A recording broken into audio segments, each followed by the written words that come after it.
One of the most interesting persuasion techniques that I keep seeing every single year, and that never fails, is the annual salary negotiations.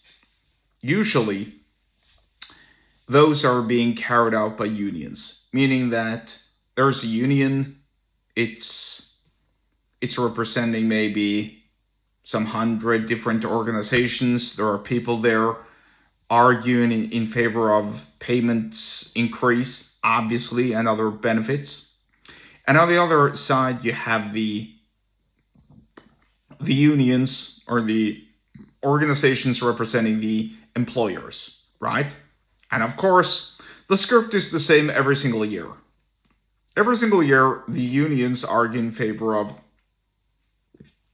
higher pay rise, better benefits, more, reduced hours, more vacation, more free time, etc., etc. Sick pay and all that kind of jazz. And every single year, the organizations representing the employers try to do the inverse, argue in favor of more work hours, more presence in the office, less usage of home office, etc., etc. It's all the same.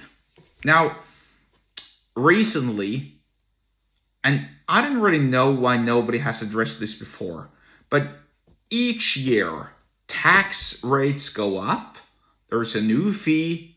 There's a new expense you have to pay. Everything is getting more expensive. Like I said, there's inflation. Interest rates are soaring, etc., etc. In other words, that extra money you make after taxes on your payslip, they get eaten up alive by the increased taxes and by the increased fees and inflation in general, because everything is more expensive. Nothing is cheaper every single year. Or that is, out of groceries and utilities and other essential items and services that people need in order to survive, nothing gets cheaper. Everything gets more and more expensive.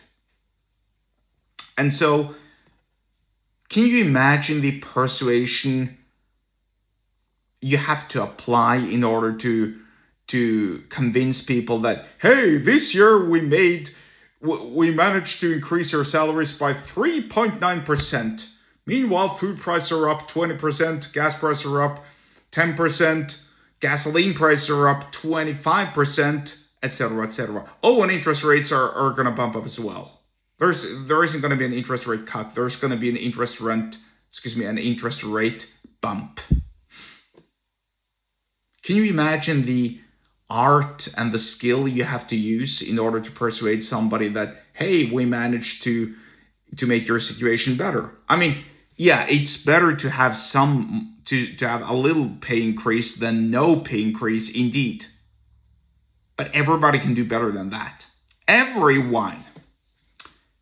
People don't have enough food, people don't have enough money to pay for their food bills or their utility bills, their gas bills, their heating bills, car loan, mortgage, etc. What does that do to a society? Well, it makes people preserve their money more. People can't go and drive as much as they want to. Maybe their children can't do any spare time activities. Maybe the parents need to cut down on all sorts of entertainment, etc., etc. It's a society that's in a downward spiral. And yet the state, and by the way, as much as I try my best not to involve myself into politics, it's kind of like impossible not to do that when I'm talking about persuasion and about money. But every single time, every single day, literally every single day, there's a new fee or a new law that's being introduced, a new tax, because we need to collect more tax, because we're such useless people. We collect all of this tax from you guys, and then we can't do anything about it. So in order to pay for more expenses that we create for ourselves by not be able to use the tax money that we collect, we're going to introduce another tax on top of that. And it just keeps on piling up. It's a stack of taxes.